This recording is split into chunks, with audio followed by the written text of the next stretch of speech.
전능하신 하나님 주께 감사드리세. 날 위해 이 땅에 오신 독생자 예수, 나의 왕과 뜻하게 주를 사랑합니다. 날 위해 이 땅에 오신 독생자 예수. 사랑하는 서면교회 성도 여러분, 안녕하십니까? 하나님을 만나는 기쁨의 시간 화요 기도에 오신 여러분들을 진심으로 환영합니다. 세상살이에서 온몸으로 부대끼고 복잡하게 꼬인 일들과 또 불편한 인간관계 속에서 여전히 힘든 인생을 살아가는 우리에게 오늘 저녁 주님은 말씀하십니다. 공중에 나는 여러 종류의 새들을 쳐다보아라. 들에 핀 백합화를 비롯하여 여러 꽃들을 바라보아라. 아궁이에 던져지는 들풀도 하나님께서 돌보시는데 너희들은 이것들보다 귀하지 아니하냐. 오늘 저녁 우리에게 이렇게 말씀해 주시는 주님의 마음을 더듬어 보면서 너희는 먼저 그의 나라와 그의 의를 구하라고 하신 그 말씀에 순종하여 길을 쫑긋 세우고 하나님의 음성을 듣게 되시기를 바랍니다. 오늘 저녁에는 창세기 18장에서 20장에 있는 내용을 중심으로 하나님의 말씀을 살펴보고자 합니다.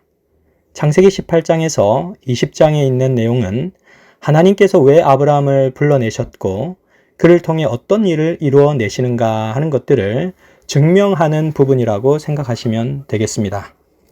먼저 18장에는 하나님께서 소돔과 고모라를 심판하시겠다는 내용을 아브라함에게 미리 알려주시는 장면이 나오는데, 이 장면에서 아브라함이 계속해서 하나님께 의인 몇 명이 있다면 그래도 심판하시겠냐라고 물으며 하나님의 심판을 재고해달라는 요청을 드리고 있습니다. 그리고 19장으로 가면 소돔과 고모라를 왜 심판하실 수밖에 없는지에 관한 내용을 자세하게 다루고 있습니다. 마침내 하나님께서 소돔과 고모라 성을 멸망시킬 때에 천사의 도움으로 롯과 그의 가족들이 탈출하는 과정을 보여줍니다. 마지막 창세기 20장에는 아브라함의 반복되는 실패의 경험을 다루고 있는데, 그가 아내 사라와 함께 네게브 땅의 그랄 지역으로 옮겨갔는데 그곳에서도 아내 사라를 누이라고 속이는 장면을 묘사하고 있습니다. 이러한 과정을 통해 하나님께서는 오늘 우리에게 무엇을 말씀하시려고 하시는지 잠깐 살펴볼 수 있는 시간을 갖도록 하겠습니다. 아브라함은 창세기 12장에서 하나님의 부르심을 따라 갈대아 우르에서 하란으로 갔고, 하란에서 다시 가나안 땅을 향해 믿음의 길을 걸어갔습니다. 그 당시 가나안은 낮은 곳이라는 인식이 있었습니다. 말 그대로 지역적으로 낮은 곳이기도 했지만 그 땅의 뜻은 천한 자라는 뜻을 가지고 있었습니다. 가나안은 낮은 지역이면서 천한 자의 거주 지역이고, 노아의 아들 중에 유일하게 저주받은 함의 자손들이 퍼져나간 장소이기도 합니다.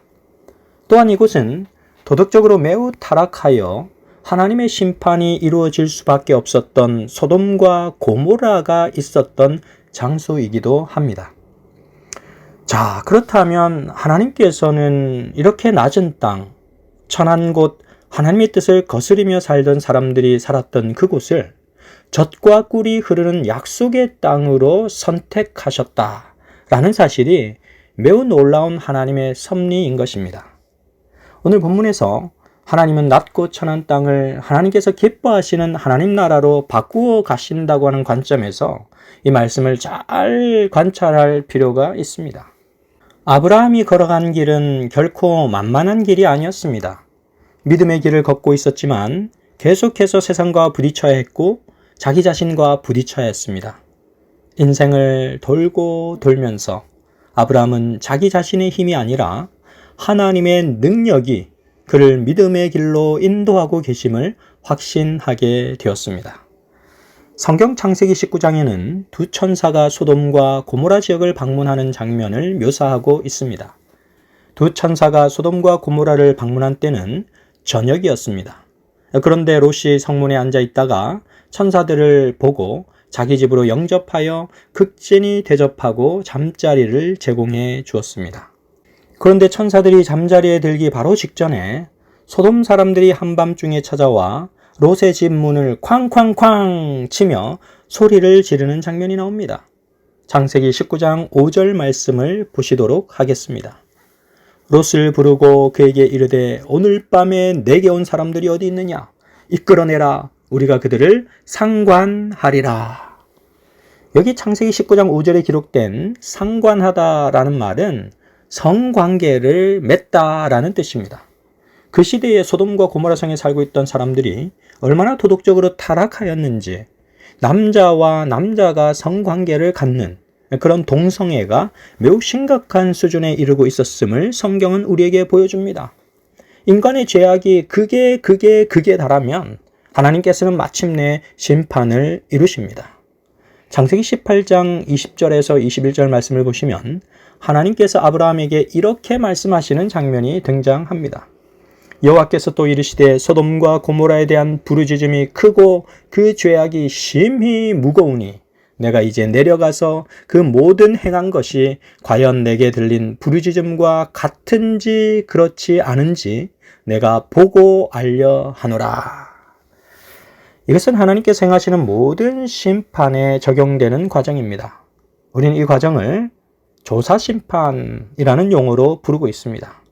다니엘서 7장 22절에는 그 조사심판의 과정을 통해 하나님의 백성이 마침내 하나님 나라를 얻게 되는 과정을 기록하고 있습니다.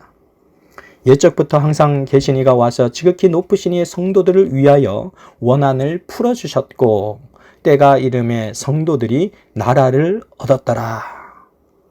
심판은 악한 일에 대한 결정을 내려서 악한 일에 대한 결과를 받도록 하는 것인데 여기서 아브라함이 멸망받을 소돔과 고모라 성을 위해 간절히 하나님께 기도하고 탄원하는 장면이 창세기 18장에 등장하는 것입니다. 여기에 등장하는 이 아브라함의 중보의 기도는 조사 심판이 진행되는 시기에 하늘 성소에서 중보의 기도를 하시는 예수 그리스도의 모습을 상기시켜 주는 것입니다. 정말 멸망이 예정된 마지막 순간까지도 끝까지 죄인을 죄로부터 구원해내시려는 하나님의 심정을 아브라함은 정말 잘 이해하고 있었던 것 같습니다. 하나님, 이 도성에 의인 50명이 있으면 어떻게 하시겠습니까? 하나님, 이 도성에 의인 10명이 있으면 어떻게 하시겠습니까? 아브라함은 의인의 수를 5명씩 감소시켜가며 계속해서 하나님 어떻게 하시겠습니까? 라고 끈질긴 기도를 드렸습니다. 아브라함이 의인 10명에서 멈췄지만 사실 아브라함이 하나님, 이 도성에 의인이 1명이라도 있으면 어떻게 하시겠습니까? 라고 물었다면 하나님은 의인 1명을 인하여서도 그 도성을 멸하지 아니하리라 라고 말씀해 주셨을 것입니다. 왜냐하면 하나님은 무엇이에요? 하나님은 사랑이시기 때문입니다. 하나님은 사람이 멸망하는 것을 기뻐하지 아니하시는 분이십니다. 우리는 성경 예레미야 5장 1절에서 하나님의 마음이 어떤 것인지를 확인해 볼 수 있습니다. 너희는 예루살렘 거리로 빨리 다니며 그 넓은 거리에서 찾아보고 알라. 너희가 만일 정의를 행하며 진리를 구하는 자를 한 사람이라도 찾으면 내가 이 성읍을 용서하리라. 아멘. 오늘날 이 시대도 마찬가지입니다. 사회가 너무너무 악하고 타락하였지만 하나님께서는 죄인들을 위해서 기도하고 있는 사람들을 찾고 계십니다. 마땅히 당연히 멸망받아 마땅한 사람들을 위해서 촌음을 다투어 기도하는 사람들을 하나님께서는 주목하고 계시는 것입니다. 아브라함은 하나님 나라와 정반대의 위치에 있는 사람들을 위해 하나님께 기도하였습니다. 소돔과 고모라 땅에 있던 롯이 아브라함의 기도 덕분에 구원함을 받았습니다. 오늘 화요기도에 오셔서 하나님의 말씀을 들으시고 여러분들이 사랑하는 그 누군가를 위하여 중보의 기도를 드릴 수 있다면 그것만큼 귀한 일이 없습니다. 사랑하는 여러분들의 가족을 위하여 전심을 다하여 기도하시기를 바랍니다. 롯은 소돔 사람들이 찾아와서 강제로 천사들을 자기 집에서 데려나가려고 하자 사랑하는 자기 딸들을 내어주면서까지 악한 일들을 행하지 말 것을 간청합니다. 창세기 19장 8절입니다. 내게 남자를 가까이 하지 아니한 두 딸이 있노라. 청하건대 내가 그들을 너희에게로 이끌어 내리니 너희 눈에 좋을 대로 그들에게 행하고 이 사람들은 내 집에 들어왔은즉 이 사람들에게는 아무 일도 저지르지 말라. 얼마나 마음씨가 좋은 이 롯의 모습을 봅니까?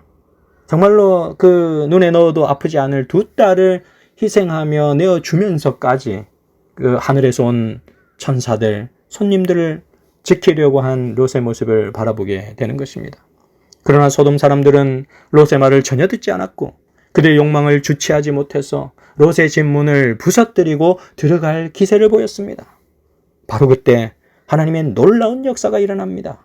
천사들이 롯을 끌어들여 집 안으로 들이고 문을 잠궈버렸습니다. 그리고 그때부터 초자연적인 현상이 일어나기 시작하는데 밖에서 소란을 피우며 난리를 피우던 사람들의 눈이 갑자기 보이지 않게 되었습니다. 그들은 손을 더듬으면서 문이 어디 있는지를 살폈고 그 갑작스런 초자연적인 현상으로 인하여 그들의 욕망을 제어하시는 하나님의 놀라운 섭리를 경험하게 된 것입니다.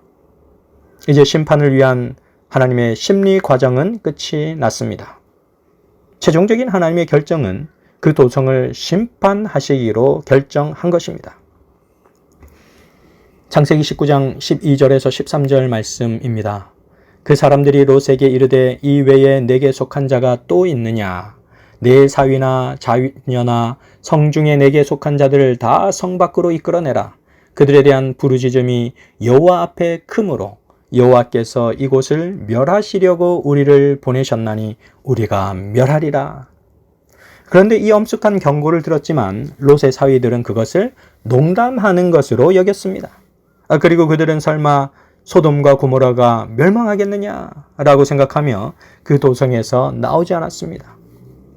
천사들이 전하는 엄숙한 경고의 말씀을 들은 롯과 롯의 아내 그리고 두 딸은 천사들의 손에 이끌려 그 멸망의 도성으로부터 빠져나왔습니다. 그런데 너무너무 안타까운 것은 그 도성으로부터 잘 빠져나왔지만 롯의 아내는 뒤를 돌아보지 말라는 권면을 무시하고 뒤를 돌아본 결과 그녀는 소금 기둥이 되고 만 사실을 성경은 기록하고 있습니다. 지금은 마지막 시대를 위한 기별이 신속하게 전파되고 있는 시기입니다. 요한계시록 14장 6절에서 7절 말씀에는 여러분들이 잘 아시다시피 세 천사의 기별이 증거되어 있습니다.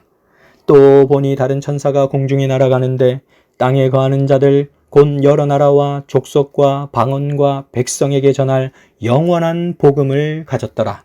그가 큰 음성으로 가로되 하나님을 두려워하며 그에게 영광을 돌리라. 이는 그의 심판하실 시간이 이르렀음이니 하늘과 땅과 바다와 물들의 근원을 만드신 이를 경배하라 하더라. 이 말씀에 의하면 그의 심판하실 시간이 이르렀음이니라고 말씀하고 있습니다. 다니엘이 예언한 다니엘서 8장 14절에 2300주야의 끝이 1798년인데 그때 이후로는 언제든지 예수님께서 이 땅에 재림하실 수 있는 시간의 끝에 저희들은 살아가고 있는 것입니다. 하나님 나라를 바라볼 수 없는 허망한 자들이 말하는 그런 말에 속지 마시고 하나님께서 예언하신 그 예언의 말씀에 여러분의 시선을 고정하게 되시기를 간절히 바랍니다. 초대교회의 성령 부흥 운동을 이끌었던 사도 베드로는 이렇게 권면하였습니다. 먼저 이것을 알지니 말세에 조롱하는 자들이 와서 자기의 정욕을 따라 행하며 조롱하여 이르되 주께서 강림하신다는 약속이 어디 있느냐? 조상들이 잔 후로부터 만물이 처음 창조될 때와 같이 그냥 있다 하니. 마지막 시대에도 사람들은 임박한 심판과 재림을 위해 전혀 준비되지 아니할 것이라는 사실을 예고하고 있습니다. 그러나 사도 베드로는 그러한 세상의 현상에 현혹되지 말고 하나님의 말씀 위에 굳게 설 것을 권면하고 있습니다. 베드로후서 3장 9절 말씀을 보시도록 하겠습니다. 주의 약속은 어떤 이들이 더디다고 생각하는 것 같이 더딘 것이 아니라 오직 주께서는 너희를 대하여 오래 참으사 아무도 멸망하지 아니하고 다 회개하기에 이르기를 원하시느니라. 아멘. 부조화 선지자 140페이지에는 우리가 더 간절히 기도해야 할 필요성을 다음과 같이 언급하고 있습니다. 우리 주위에는 소돔에 임했던 것과 같은 무섭고 절망적인 파멸로 달려가는 영혼들이 많다. 날마다 누군가의 은혜의 시기는 끝나고 있다. 시간마다 누군가 자비가 미치지 못하는 곳으로 넘어가고 있다. 그런데 죄인에게 이 무서운 운명에서 피하라고 하는 경고와 간청의 음성은 어디에 있는가? 그를 죽음에서 건져내려고 뻗친 손은 어디에 있는가? 겸비와 끈기 있는 믿음을 가지고 죄인을 위하여 하나님께 간구하는 사람들은 어디에 있는가? 사랑하는 서면교회 성도 여러분, 우리 서면교회가 아무도 멸망받지 않기를 바라시고 다 구원에 이르기를 원하시는 하나님의 마음을 잘 이해하여서 더욱 강력한 믿음의 공동체로 거듭나게 되시기를 간절히 바랍니다. 이제 우리가 마음을 모아서 기도하는 시간을 좀 갖도록 하겠습니다. 오늘의 기도 제목입니다. 첫 번째는 오늘 6월 3일 대통령 선거 투표를 무사히 마쳤으리라 생각합니다. 새로운 대통령이 당선되고 국가의 새로운 질서가 잘 잡혀서 대한민국이 더욱 하나님의 뜻을 실현하는 그런 나라가 되게 해달라고 기도해 주시기를 간절히 부탁드립니다. 두 번째 기도 제목입니다. 이번 다가오는 금요일 6월 6일 금요일에는 부산지역 전 성도 걷기 대회가 부산지역 장로협의회 주최로 진행이 됩니다. 성황리에 그 행사가 잘 마쳐질 수 있도록 기도해 주시고 특별히 지난주에 침례를 받은 우리 김호준 형제를 위하여 기도해 주시기를 부탁드립니다. 세 번째는 말씀진리 연구반 성도님들과 또 전반기 전도회를 통하여 새로 오신 구도자들 또 더 많은 구도자들이 계속해서 접촉해서 하나님의 말씀을 들을 수 있도록 그들을 위하여 간절히 기도해 주시기를 부탁드립니다. 자, 이제 두 손을 모으고 함께 기도하도록 하겠습니다. 자비로우신 하늘아버지, 오늘 우리의 인생을 열어주시고 하늘의 축복을 우리에게 마음껏 쏟아주셨사오니 그 은혜를 감사를 드립니다. 오늘 6월 3일 대통령 선거 투표가 있었습니다. 많은 유권자들이 이제 투표 권리를 행사하고 또 대한민국의 새로운 대통령이 세워지고 또한 그런 새로운 집행부가 생겨나면서 정말로 이 대한민국이 세계를 주도하는 나라가 되고 또 하나님의 그런 주권적인 통치가 일어나는 그런 아름다운 질서가 잡힌 대한민국이 될 수 있도록 도와주시고 하나님의 뜻을 실현하는 나라가 될 수 있도록 인도하여 주옵소서.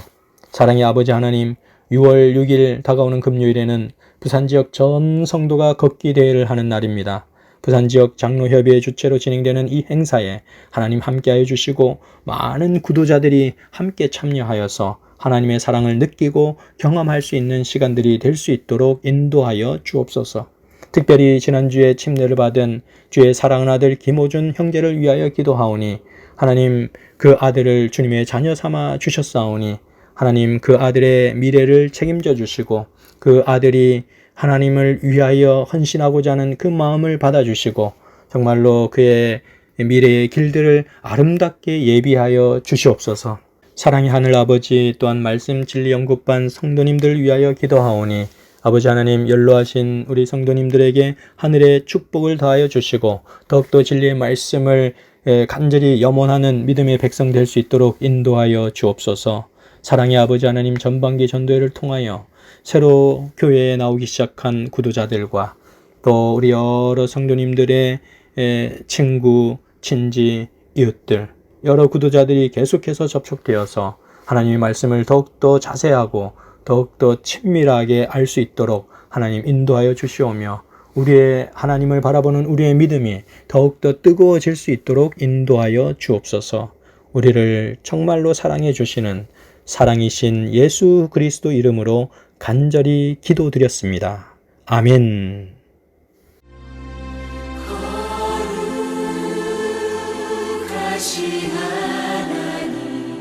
주께 감사드리세. 날 위해 이 땅에 오신 독생